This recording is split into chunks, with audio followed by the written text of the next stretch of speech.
This is the Gang of Witches Ibiza podcast, hosted by Jo Youle.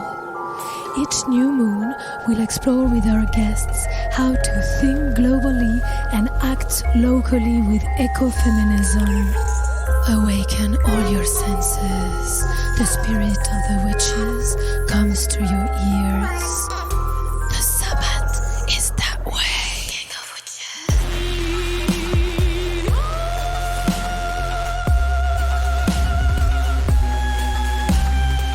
Welcome back to the Gang of Witches Ibiza podcast with me, Jo Youle. And today I'm on a farm in the south of the island to meet a group of female farmers responsible for bringing back some of the ancient grains and agricultural traditions to our lands. We're gathering at sunset in the campo on little wooden chairs, set out in a kind of women's circle to hold this conversation amongst the sounds of nature, as only seems fit, but in a place where we also have our feet firmly on the earth, which plays a huge part of today's conversation. Now, we head to ground in our second episode of this show for so many reasons. It might be hard to cover all of them in just one episode, but we are going to try and unearth some of the main points, with the main one being, for thousands of years, women have been preserving the genetic base of food production, and by this, I mean the seeds. Back in the day, seeds had their own self-producing character and diversity, which kept the farms and communities alive and thriving, especially in third world countries. But at one point, the reproduction of seeds was tampered with when they got bought up by big capitalist companies and genetically modified. Huge corporations have been and still are trying to buy up all variations of heritage seeds and make profit from them by controlling them and their reproduction. This is when we see what we see now, the beautiful spectrum of biodiversity being dampened down significantly and the birth of monocultures. So specifically, I'm talking about the way multinationals and huge capitalist companies like Monsanto have invaded farms and taken over by trying to patent plants and genetically modify them. So in our last episode, we heard from Marina Cardona about ecofeminist Indian scholar Vandana Shiva. Now, she's a woman who's closely documented the way Monsanto, for example, tried to muscle in and take over basmati, and luckily, they failed. But it is a common story, and many battles of big conglomerates like Monsanto who come in and take ownership of food have been lost, resulting in our biodiversity, the thing that makes our food culture rich, being lost forever. So that's why we're getting together here today to chat to some of these women about that exact topic, but also about the work that's being done specifically to work on bringing back some of the magic and regain our seed sovereignty and, in turn, our food sovereignty, and to create sustainable agriculture. So in the distance, you can hear someone chopping down some trees, and feels like this is already underway. But on this podcast, we're aiming today to find out a little bit more about how and why the farming scene died a death here on Ibiza quite a few decades back, and what is being done by this crew to bring it back, because it's something to be celebrated that throughout much of the world, the face of farming is female. But in many ways globally, there's also a lot of issues causing this feeling that they're being held back. And usually these are gender-specific obstacles, like the lack of access to the land, financing, the markets, the lack of agricultural training and education for women, not to mention the suitability of working conditions and equal treatment. All of these problems put female farmers at a massive disadvantage before they even get started. So today, we want to find out how this looks for women farmers on the island and how we can support them and encourage this uprising in our lands of rural women to flourish. So let's begin with a little introduction to the ladies I have here with me this afternoon. Hi, I'm Gabrielle Gambina, the coordinator of Ibiza Produce, which is a project from the Ibiza Preservation Foundation. The aim of the project is to promote the consumption of local produce and to help and support local agriculture, the farmers of the island. Hola, me llamo Marina y soy de Toledo, España. Hi, my name is Marina Mora. I'm from Toledo in Spain. I work in a local action group called LEADER. We work in rural development and the development of the fishing sector of the islands of Ibiza and Formentera. The aim of this project is to solve the problems and address the needs of the rural and the fishing sectors of these islands. Hola, ¿qué tal? Me llamo Neus Costa y soy agricultora desde hace 3 años. Hi, how are you? My name is Neus Costa, and I've been a farmer for 3 years. I have 2 farms which grow mostly vegetables, and I sell them via a stall in the market in San Antonio. I also sell my produce through my website, Cancelled At, and via a wholesaler. Y en algún mayorista que también vendemos. Hola, buenas tardes. Mi nombre es Marina Cardona. Tengo una finca de producto ecológico que se llama Campuville, que está en el área de San José, en la isla de Ibiza. Hi there. Good afternoon. My name is Marina Cardona. I have an organic farm called Campuville, which is in the San Jose area of Ibiza. We started 4 years ago, and above all, we produce a lot of summer crops. We have a plantation of organic wild asparagus, also fig trees. We also work with some local varieties, such as shisha flower, which is produced from local heritage seeds, which we grow on the farm itself.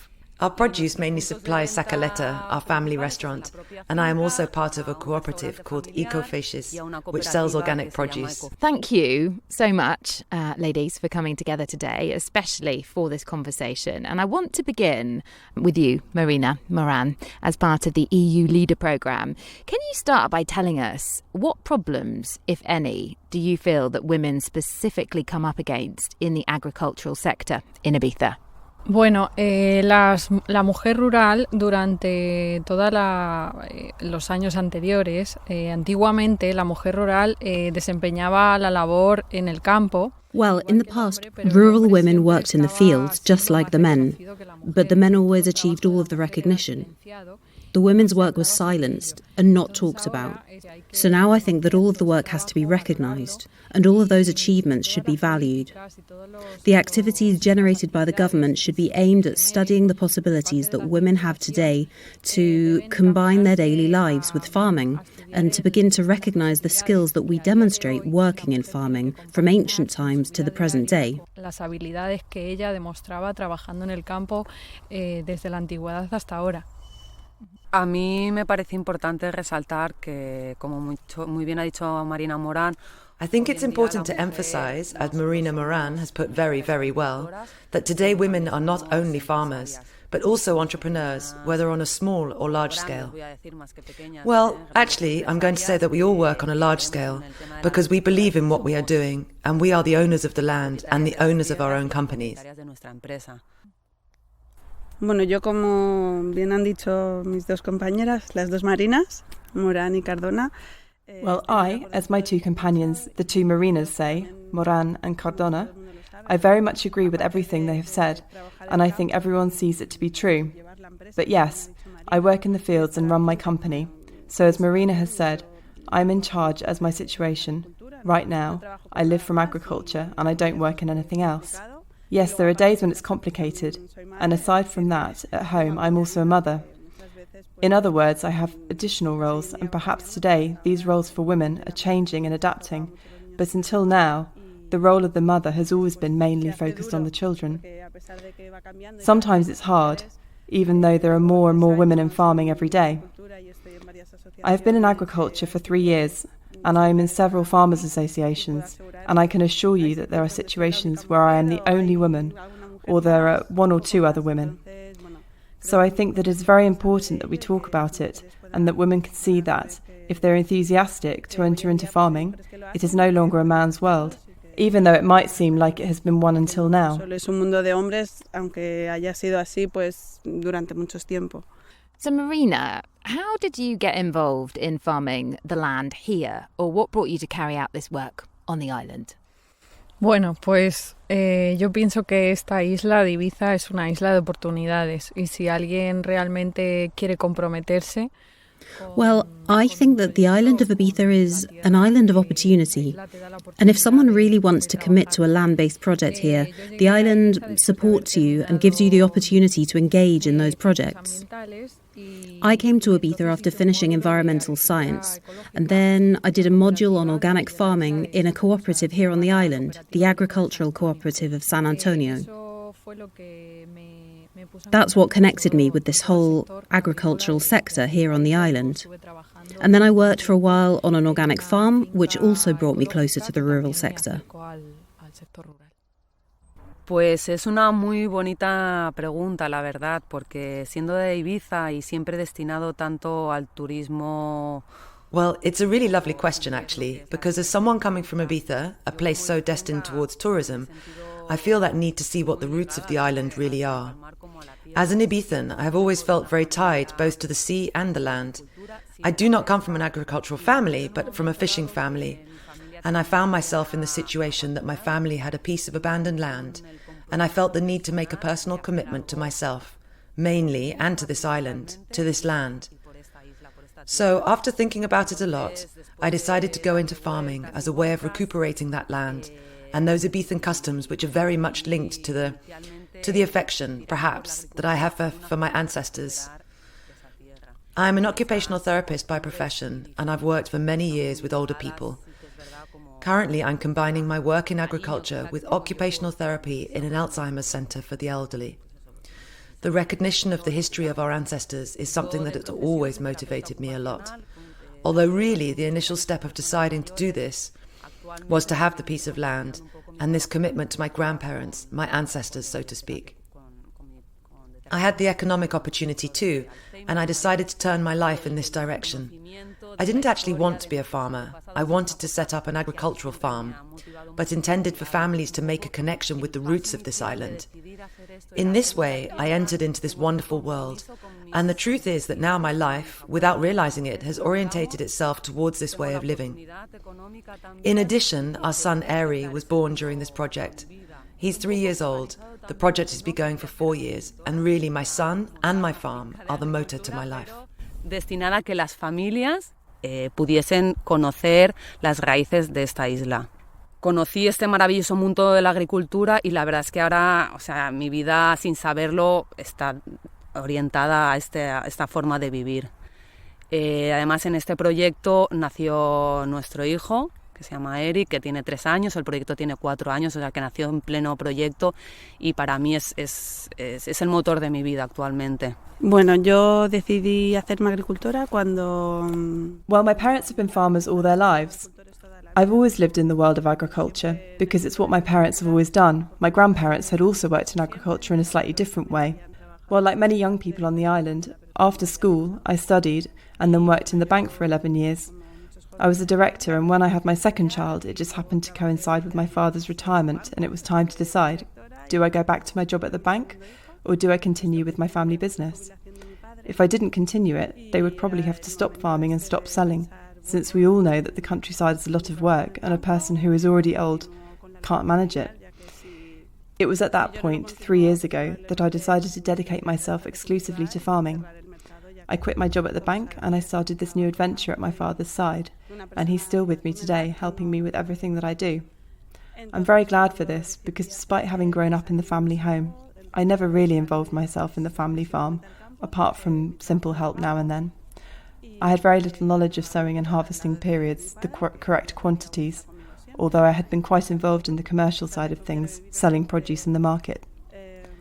So I took over, having responsibility in all areas at the farm, where I usually have between 1 or 2 workers, and then in the farmers' market I also have 2 more people working. Also, we deliver to a few restaurants and 2 fruit shops, and, well, the truth is I enjoy my job more and more without even realising it. As Marina said, in the end, your life revolves around agriculture, because this is not a job you can turn up for 7 hours a day. There are days that are 14 hours long and others that are shorter. But, well, I think we're getting better and better at it. My husband helps me sometimes, although he has his own work. And this year, we have expanded our company a little, since through the COVID crisis, we saw the need to be able to reach more people. And that's when we decided to create our website, Cancelled At. Up until then, I was quite limited to selling within the municipality of San Antonio, where we are based, although I have a farm in Santa Gertrudis. Now, through our website, we're trying to reach more and more people and also allow people to know a little more about our story, the one I've shared with you today. Puedes hacer alguna menos, pero bueno, creo que lo vamos sobrellevando cada vez mejor. Mi marido me ayuda en ocasiones, aunque él tiene su trabajo. Y bueno, durante este año creo que hemos empezado hemos ampliado un poquito nuestra empresa, ya que a través del COVID vimos la necesidad de poder llegar a más gente y fue cuando decidimos también crear pues nuestra web, la web de Cansuldat, para así poder llegar a más gente, ya que yo me limitaba bastante a lo que es el municipio de San Antonio, a la venta, ya que yo soy de allí. Tengo la finca de Cansuldat y una finca en Santa Gertrudis, pero claro, todo lo vendía en San Antonio. Y ahora con nuestra web pues intentamos llegar a más sitios y así que la gente pues nos conozca un poco más y conozca un poco más la historia que os acabo de contar también. So from what you've all just told me, I need to say that hats off. I'm seriously impressed. But Marina, let's just go back to you again, Marina Mora. Can you tell us a little bit about your current project to preserve and promote the local crop varieties in Ibiza and why you feel it's important for us to buy these products? Muchas gracias, por todos estos halagos, pero realmente es el trabajo duro y el compromiso de cada día lo que hace que nos levantemos con ganas y el apoyo vuestro al reconocernos como mujeres rurales. Thank you very much for these words. It really is the hard work and commitment that we give every day that makes us wake up with the desire to get going. And it's also thanks to the support of people like yourselves in recognising us as rural women. Part of the work that I'm currently carrying out through the Leader Association is aimed at preserving the local varieties of Ibiza and Formentera. These local varieties represent agrobiodiversity. That is, they represent an agricultural diversity that belongs to the genetic heritage of the plant varieties grown on the islands of Ibiza and Formentera. So it's very important to keep and preserve this diversity, which is thanks to the varieties that have been selected by the hands of our elders, our grandparents, our ancestors, seeds which have adapted themselves to the climate, the terrain, and the conditions of the island. And those ancestors have given these local varieties their deep flavour and their culture, which we, through the Leader Association, are trying to preserve and protect. We're working to preserve these seed varieties, but at the same time, we're focusing on promotion. It's thanks to farmers like Marina and Neus, who are with us today, and about 20 farmers in total on these islands that these local varieties are being grown. It's thanks to their commitment to the conservation of these varieties. We are trying to focus on promoting these special varieties to the consumers and to show that they are a vital part of the island's cultural heritage which must be preserved. Podemos realizar un trabajo de promoción para que el consumidor las reconozca. Y es importante ese trabajo del consumidor para que apuesten por el trabajo que ellas realizan cada día en el cultivo de estas variedades y que no se pierda y se conserve todo ese patrimonio cultural. So why are the heritage seeds in Ibiza and globally so important? Porque en comparación con las semillas comerciales que se han modificado genéticamente y se han seleccionado para que sean comerciales, para que simplemente produzcan y tengan un buen rendimiento, las semillas autóctonas de Ibiza y Formentera son importantes y es importante preservarlas porque representan este bagaje cultural que la isla y pertenece a la gastronomía de la isla porque se han elaborado durante muchos años. Hay una tradición gastronómica en base a ellas. Hay unos platos que se representan por estas variedades. I just want to say one thing, clearly you are, Marina, a seed activist, Vandana Shiva, our ecofeminist, guru, if you like, for this podcast and influence and inspiration. And one of the reasons we wanted to kind of go down this road with you is because, that's exactly what she was obviously trying to do and documenting in India. So that's kind of why I wanted to ask you, but it sounds like you're taking over this kind of work locally in Ibiza, which is amazing. gracias a este tipo de círculos de mujeres y a estas oportunidades de transmitir todo este conocimiento que cada día cada una trabaja a diario por separado. Thanks to this kind of women's gatherings and these opportunities to transmit and share this knowledge that we normally keep to ourselves in our day-to-day lives, these opportunities are created. And the thing is, seeds in their natural state are like the native seed, not the commercial seed, because the commercial seed is not fertile. In contrast, the native seed is an innately fertile seed which has been produced and reproduced year after year by our grandmothers and grandfathers. I think that in many ways these native seeds symbolize the fertile nature of women, and also celebrate the women who have been handling these seeds back and forth from hand to hand. It's important that this daily work of cultivating these seeds is preserved, and I think that together we can do it. I'm going to ask just one last question, I know, before we move on, but just, you know, in terms of, like, what do you think of these genetically modified commercial seeds? But, you know, what are your thoughts and feelings about those ones being the predominant ones that are available on the island? Bueno, pues por desgracia, grandes empresas se han lucrado en el control. Well, unfortunately, large companies have profited from controlling the supply and provision of seeds to farmers. In the past, seeds were in the public domain. Previously, farmers and growers saved their seeds year after year and shared them with their neighbours, with the other farmers. Then, when industrial agriculture arrived, companies like Monsanto were formed, and they exercised control and dependence. The farmers had to depend on the supply of seeds from these big companies. They had to constantly be bought as they were not fertile, and they couldn't reproduce them. You had to buy them every year. On the other hand, the fertile native seeds that the farmers saved did not need to be bought because they reproduced year after year, so they shared them. The commercial seed companies do not present biodiversity. The seeds are all homogeneous. The products obtained from the plants grown from these seeds are exactly the same. They lack a richness of colour, a flavour. On the other hand, native seeds have been adapted to the territory. They have been selected over time because they are the most prosperous or the best for that particular area. That's why we need to support local produce and local farmers and encourage people to buy local produce. De color, de sabor, organoléptica, de cualquier tipo de biodiversidad. En cambio, las semillas nativas se han adaptado al territorio, se han seleccionado por ser las más prósperas o las más buenas para esa zona, para ese territorio, y presentan mucha más biodiversidad. Which is why we need to buy, this food.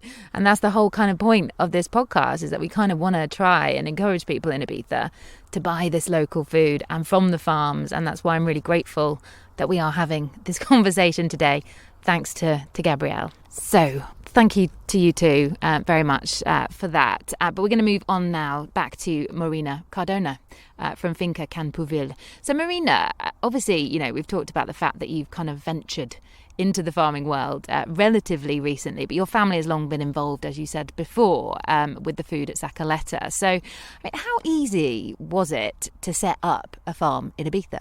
Pues fácil no lo ha sido, la verdad. Como he dicho antes, no vengo de la vida de la agricultura, entonces... Well, easy isn't a word I would use. Really it isn't. As I said before, I don't come from a farming background. So as Can Puvil has grown, a new farmer has grown too. And I've picked up a new trade in this area, one that I'm passionate about. So when you learn something, there are always mistakes, and I've made plenty of them. I'm learning. We've had 4 years of evolution so far. One of my objectives in learning this profession was to join up with an organic produce cooperative on Ibiza called Ecofeminism. For me, it was important to not feel alone and to have the support of other farmers who could accompany me on this journey.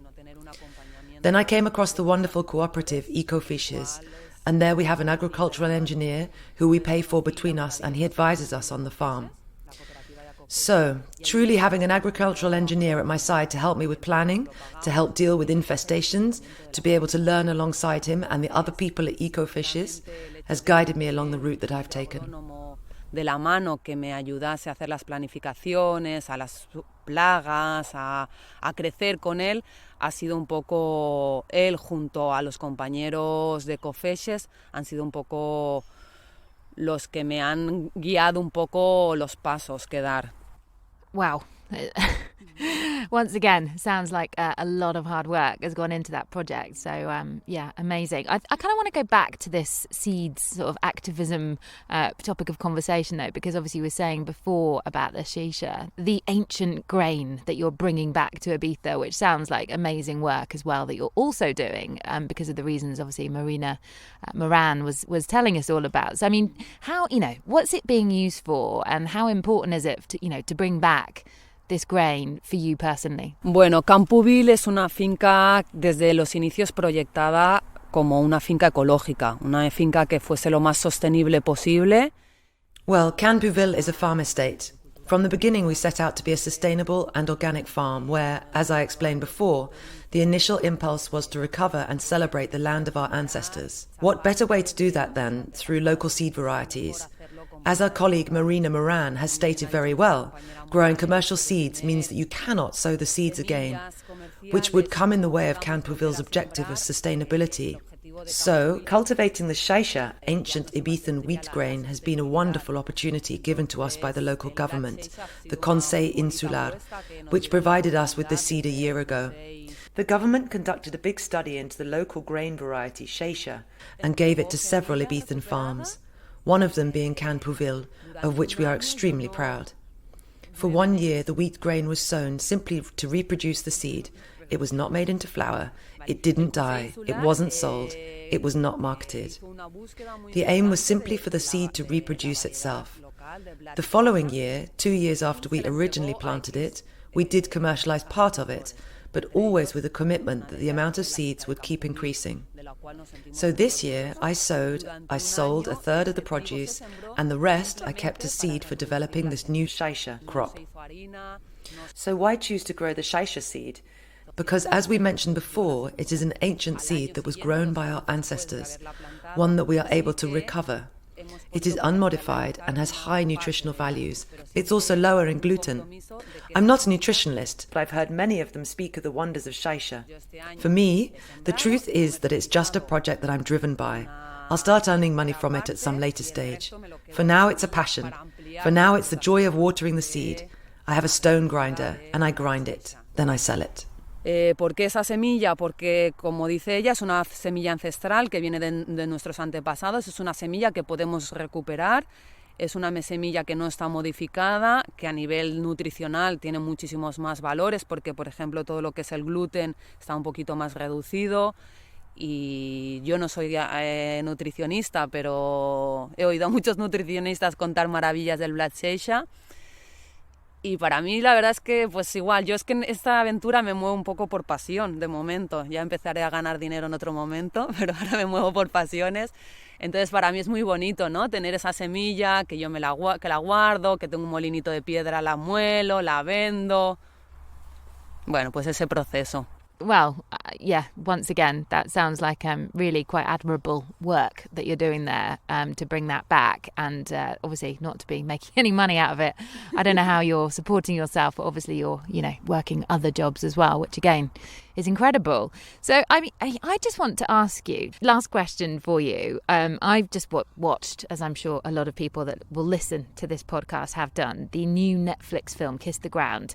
And in it, they say people are racing to save our soil in the hope that our soil might just save us. And I guess, which having seen the film focuses on the fact that regenerative agriculture practices can reduce the impact of climate change, increase biodiversity, and enrich our soil. I'm just wondering, do you agree with that? Do you think is that possible?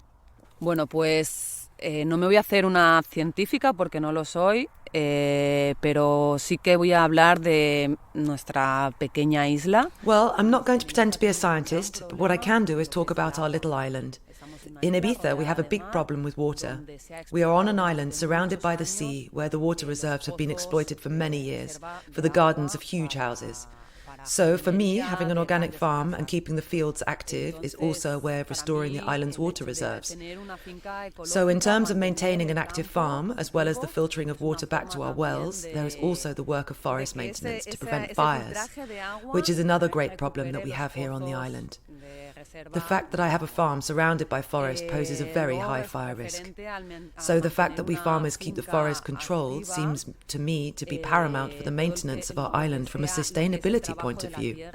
Then we get into other issues like climate change and so on. If I'm honest, I find it hard to talk about these kinds of issues. Yes, I see forest maintenance and caring for the pastures as basic and essential. But anything that I could say you've probably already heard in that film you mentioned. As far as produce is concerned at Gang Of Witches, we are committed to organic farming, above all because organic produce is what I want to consume myself. But also because of this commitment I wanted to make to the land, to our local environment. And that's why I chose to opt for farming. Right now they are talking a lot about regenerative agriculture, about introducing animals onto the land. And, well, I've made myself a chicken tractor, which is basically a tractor made of chickens. So yes, I'm trying to learn about these things. At the moment, we are focusing on sustainable agriculture as a way of, I suppose, showing our commitment to our island.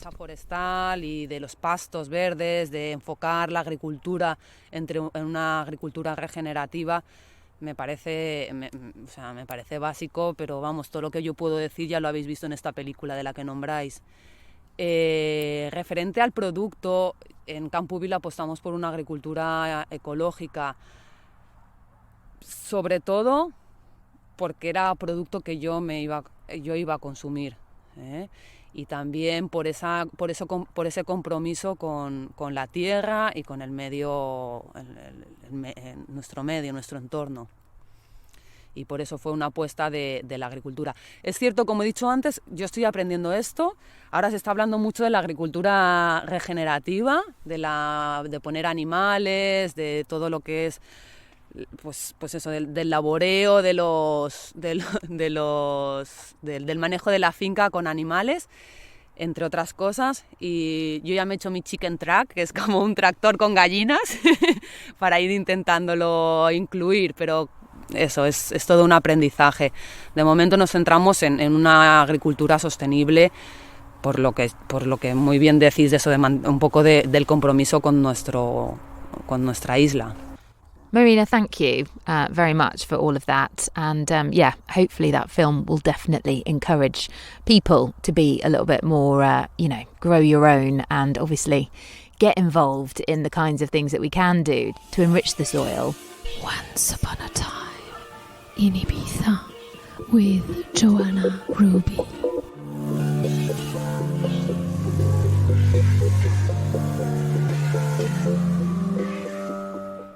I saw you almost 20 years ago beside the crossroads de Benidorm.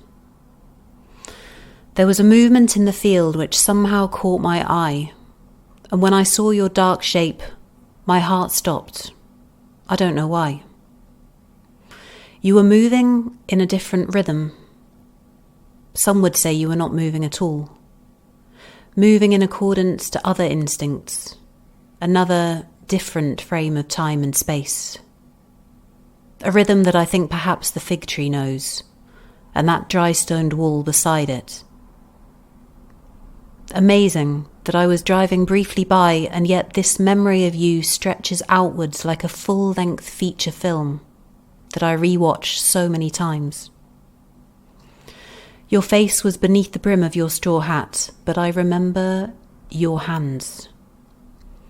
Firm, broad hands, huge, strong knuckles.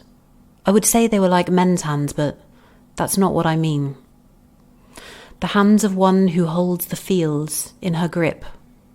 The hands of a woman who carries orchards, crops, and the harsh, endless beating sun. Your hands. From the road I saw them. One held a stick that rattled carob pods off their branches.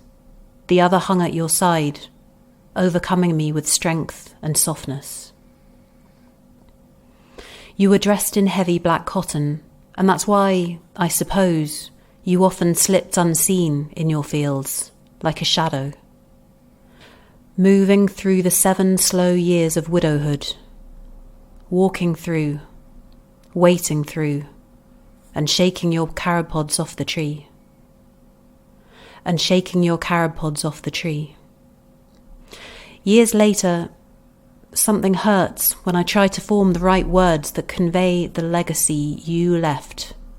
Grandmother, great-grandmother, great-great-grandmother in the field. That day when I caught your movement. That day when I caught your movement in the dappled shade beneath the tree at the Benidorm crossroads. One thing is clear. We will spend our lives searching for the rhythm that you know.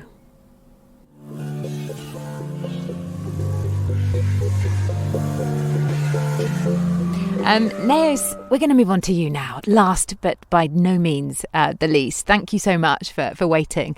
So I know that you farm full time. So let's kick off with the fact that, you know, as we established at the very beginning of the interview, that farming is not an easy job. There's so many jobs on the island that you could be doing. They pay more, they're easier, they're less labour intensive, and they're way more reliable. So why do you do it? What is it that actually keeps you going? Pues la verdad es que una de las cosas que más me gustan en la agricultura es el que me siento libre. En el momento, sobre todo en mi mejor momento del día es pues cuando estoy en el campo. Well, the truth is that one of the things I like best about farming is the freedom that I feel. My favourite moment in the day is when I'm in the field, and normally every day you have to make your route through everything you've planted to see how it is, if it's doing good, if it needs something, if there's an infestation. And it's the joy that comes from seeing the work that you're doing growing day by day and eventually giving its fruits. And then you collect your harvest and, well, in my case, I simply live from this. So I farm for profit, but I think I decided to go into farming to carry on with what my parents have done all their lives, to maintain the land, to regenerate it. My grandparents did it before them previously, before there was tourism on the island. They had animals at home, including cows, so they grew crops to feed the cows and also to have a little extra for the family to eat at home. When tourism started, well, my father changed things a little. They sold the cows and started focusing on growing crops. And that's what we're doing now, growing local crops, keeping and maintaining the seeds. Now we have established our annual schedule based on planting these local crops, which we can also sell each year. We developed our customer base now. We have our regular customers who look for this type of produce. We enjoy what we do, and, well, it's a job for me. Yes, it's true that it requires a lot of effort. My previous job required no physical effort at all, but every evening I felt exhausted. I was tired, I had a headache, I didn't want to see anyone. But now, well, I get home and maybe I am physically exhausted and I can't move. But my mind is super clear. I feel relaxed and I want to sit at the table with my kids and my husband and talk about the day, or get them to come with me to the farm and help me pick oranges or a watermelon or whatever we need. And that, in the bank, I couldn't do. I mean, it was totally different. Some people say to me, "You're crazy, how can you change your job?" And I say, look, I'm not crazy. Actually, the difference is that there I was wearing a suit and heels, and here I put on my trainers, leggings and a tracksuit, and I go to work. In this job, I get my hands dirty. In my old job, I got a headache and touched money for a living, which is the dirtiest thing there is, let's face it. And I mean, I argue with the customers, which isn't so fun. So I made this decision to make a change, which was a long time coming, I think. And I'm very happy I did. Pues que me ayuden pues a coger naranjas o a coger una sandía o lo que haga falta. Y eso en el banco no lo podía hacer. O sea, allí era totalmente diferente. Hay gente que me dijo, ¿estás loca? ¿Cómo cambias de trabajo? Y digo, mira, no estoy loca. Digo, en realidad la diferencia allí es que iba con un traje y tacones y aquí pues me pongo las deportivas y las mallas y el chándal y me voy a trabajar. Pero al final aquí me ensucio las manos y ya está, y allí me duele la cabeza. Tengo que tocar dinero, que es lo más sucio que hay. Digo, y pelearme con los clientes, cosa que no es buen gusto. Y la verdad es que, bueno, me decidí por algo pues que ya lo tenía un poco encaminado también, tengo que decir. Y que estoy muy contenta por ello. Well, I mean, that goes without saying. I can imagine you are much happier in your trainers and working on the farm, getting your hands dirty in a different way. I mean, how would you encourage more women to join the farming sector in Ibiza. For me, listening to that, it doesn't really need much encouragement, but I'd love to know, how you think we can get more women involved. Yo creo que en estos últimos años pues se está hablando mucho de I think that in recent years, there's been a lot of talk about women being just as capable as men. As Marina said earlier, women have been working in the fields all along, just like the men, but they've stayed out of the limelight. But I think more and more women are deciding to get involved in farming projects, whether full-time or part-time, and realising that it's just as possible to do this type of work as other work. Yes, it's true, of course, that whenever farming is talked about, if you don't have direct experience of it, you hear that it's hard work and it's hard to earn a living. From my point of view, there are other jobs that are perhaps easier, not necessarily easier to work, but easier to make money. But I don't think that they have the same freedom, nor the same enjoyment as you get from working in the countryside. I think that most people who get into farming and see the results of the work they put in will find themselves enjoying it more and more. In the case of Marina Cardona, who expressed very well that she doesn't come from a farming background, but she enjoys it more and more. I think it's something that keeps stretching you. In my case, even on Sundays, I find myself wanting to go out into the fields. My husband says, "What?" And I say, "I just want a quick look." And I think that the institutions right now are helping us. I don't mean just financially, but support of these networks, the Leader Association, the courses that are available at Can Marinas, also at the Agricultural Cooperative of San Antonio, which teach you and help you a lot, because it's complicated. There's a lot to learn, a lot you have to know, and people should know that if you want to do it and you want to try it, there's this whole world of support that can help you. And I think already many women are getting into it. It's true today we are a minority, but I hope this is changing little by little, and I myself, if I can help anyone in any way, I have no objection to doing that. Te dan una buena ayuda, no digo a nivel solo económico, sino que está pues todo el grupo, tanto líder como también los cursos que se hacen en Can Marinas, como los que imparten la Cooperativa Agrícola de San Antonio, que te enseñan y te ayudan mucho pues el camino que tienes que llevar, porque es complicado, hay muchas cosas que tienes que aprender, que tienes que saber, que tienes que ver y no las ves, pero que la gente sepa pues que si tú quieres hacerlo y tienes ganas de probarlo, hay un mundo detrás que te ayuda a que lo puedas hacer. Y yo creo que que ya hay muchas mujeres que lo están haciendo. Es verdad que somos minoría a día de hoy, pero bueno, yo espero que esto pues poco a poco cambie. Y yo por mi parte pues las animo, igual que a mí me ayudan en otros sitios, yo si puedo ayudar en algo también no tengo ningún inconveniente pues en ayudar. Amazing. This is, really, really encouraging and beautiful to hear. I just want to ask you one last question before we kind of wrap things up. But I'm interested in this idea, as we talked about, Vandana Shiva and her work as a seed activist to bring back, the seeds that reproduce organically. And I think, there's obviously a real conversation that it could be, that the globalized, industrialized food system that is creating hunger in this world. So I'd quite like to know what you think about that. Está creando, sí, quizás sí, hambre, falta de que la gente tenga una buena nutrición.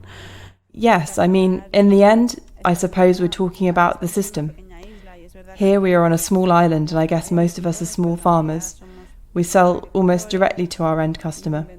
I think maybe you have to get off the island to see what is really going on in places of mass production. In the end, people go to the supermarket and buy a pepper or a cucumber, and I guess aside from seeing what the product looks like, you have no idea what you're really eating. So people end up not really knowing what they're eating or where it comes from. There are people who maybe think that a tomato grows on a tree, not on a plant low to the ground. I think there is a lot of ignorance, and in the end, with globalization, we have these large multinationals, and food production is all based around the economy. I think this means that maybe food doesn't reach the people it needs to reach, and this means in some cases people have a lack of food, and in others perhaps they have the food but not the nutrients, and so they also suffer from not getting what they need. So maybe if we could get people to be more educated on where their food comes from and how it is produced, perhaps if this information was more available when they buy these products, so for example you could see a vegetable had come from Almeria rather than Toledo, I mean, I'm sure there are small local producers in Almeria, but basically most of them are huge multinationals who don't care about preserving local seed varieties, which will have high nutritional value. So I think that consumers don't just think much about this. They think, oh, I'm eating lots of fruit and vegetables, but they don't consider where it comes from, which greatly affects its quality and nutritional value. In the end, you might be eating a fruit grown via large-scale farming methods, or it's even been frozen, which is even worse. Consumers are very poorly informed, and we as producers can try to inform them better, but it's hard to do it on our own. De dónde viene, y a veces si tuviéramos un poco de más información y pudieras fijarte, pues si el producto viene de... No es lo mismo que comprar un producto, yo creo que venga de Almería, por decirlo así, que un producto pues a lo mejor que viene de Toledo, ¿vale? O sea, yo creo que no tienen nada que ver. Puede ser que en Almería haya productos igual de buenos que en Toledo, pues seguro, pero en su mayoría vienen pues de multinacionales que al final no conservan para nada lo que es lo que hemos hablado de aquí, de semilla local, ¿vale? Que sí que comportan unos nutrientes y unas vitaminas y unos valores pues que lo que siembran en otros lugares no lo tienen.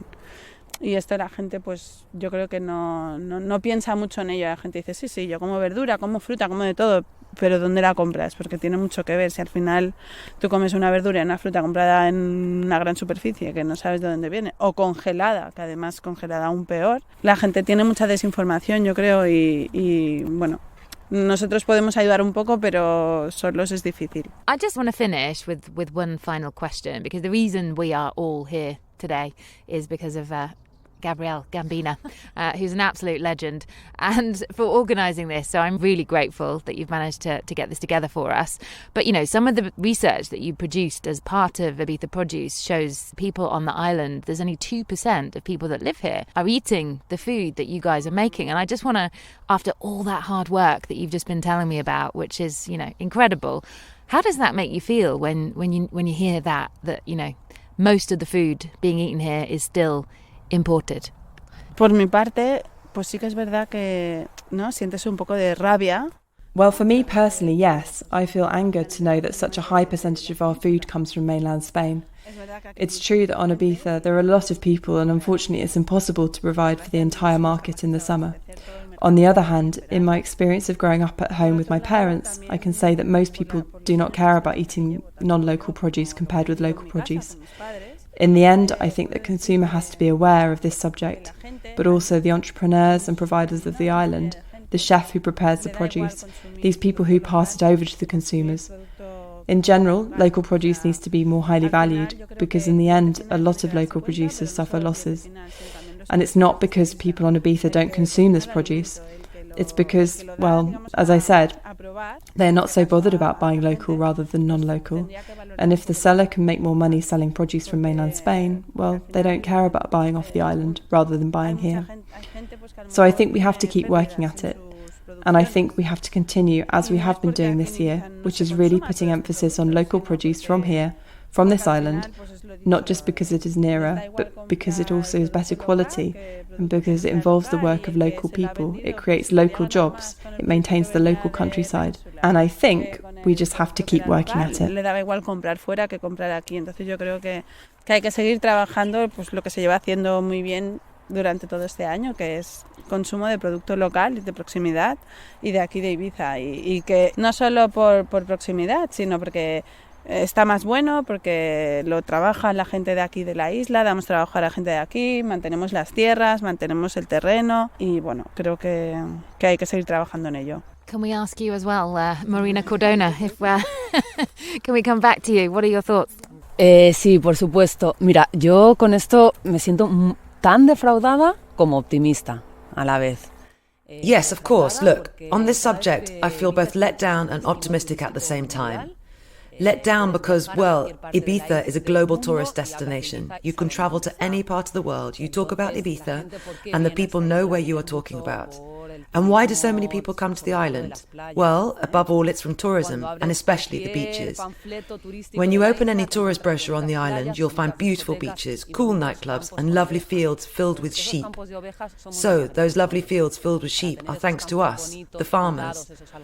In order to maintain those beautiful landscapes, those fields, the carob trees, the almond trees in bloom, this legacy that our elders have left us, those dry stone walls which are so treasured, those farming terraces. If we do not support Ibizan agriculture, that landscape cannot exist. We are responsible for maintaining the legacy of this island. And, as I said, I feel let down in the sense that these landscapes are promoted, but we are not helped to maintain them. No, we don't have that support to rely on. It's true that the government and entities like Ibiza Produce, which Gabby runs, are putting emphasis on maintenance of the farmlands and fishing and local produce. We are betting a lot on everything and the maintenance of the agriculture, both fishing and local products. And yes, we are very grateful for grants that we have access to and support from other foundations. But basically, if the consumer does not consume the product, we cease to exist. And if we cease to exist, then this beautiful landscape doesn't exist.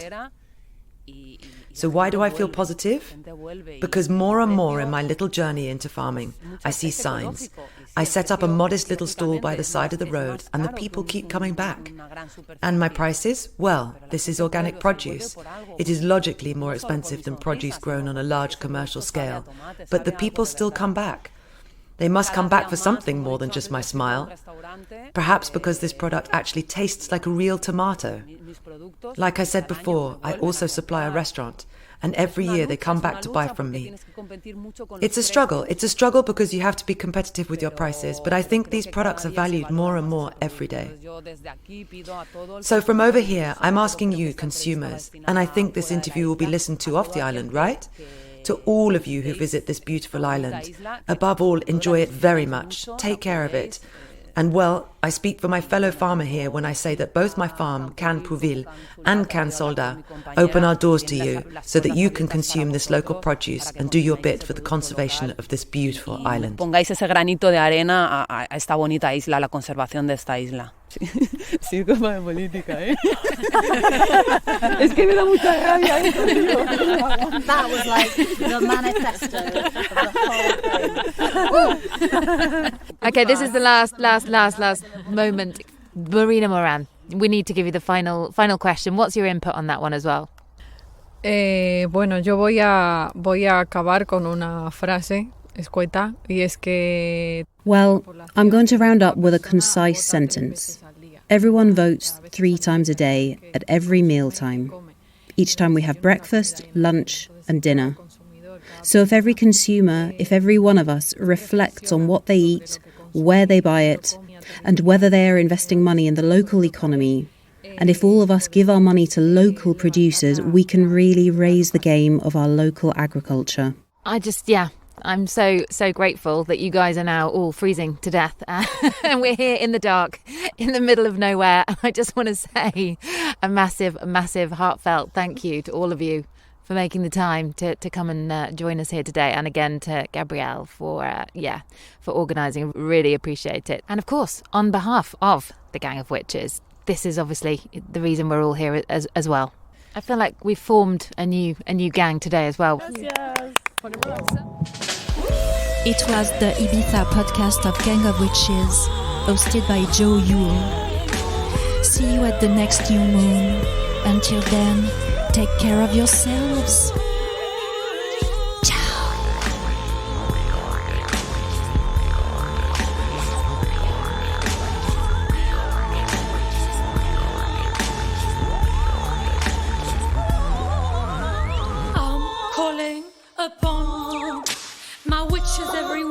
My witches everywhere. I'm calling upon my sisters everywhere.